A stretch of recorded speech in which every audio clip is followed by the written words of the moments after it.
Halok. Ingay.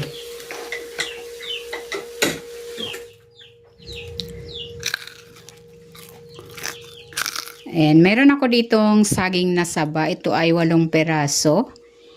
In-slice ko lang ng paganito. Ayan. Next, gagawin ko naman yung butter. Maglalagay ako ng harina dito sa bowl, cornstarch, baking powder, asukal. Maglalagay ako ng konting asin at ng sesame seeds. Ayan. And maglalagay na ako dito ng tubig. Then haluin natin.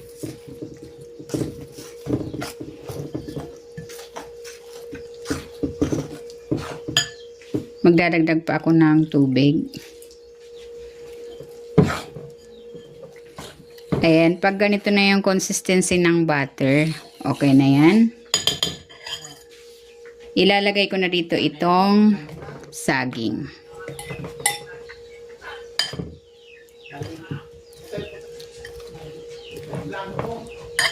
Ayan, okay na ito. Pwede ko na itong iprito. Nagpainit na ako ng mantika. Meron ako dito ang platito. Lalagyan ko ito ng dahon. And then, lalagyan ko ng saging. And then, i-slide ko dito sa mantika.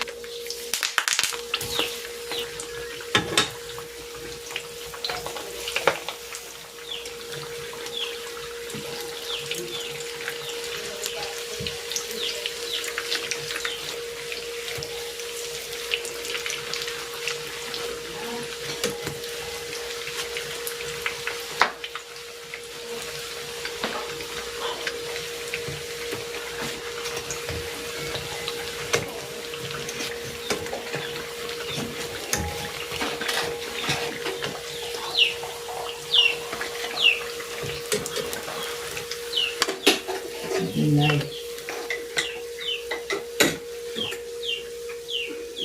Eto na, ready na itong maruyang saging with sesame seeds.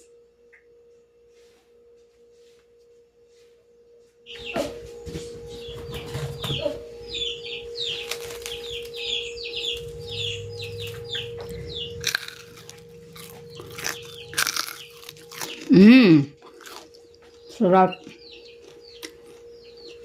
Crispy yung crust. Tapos, dagdag sarap yung lasa ng sesame seeds, kakaiba.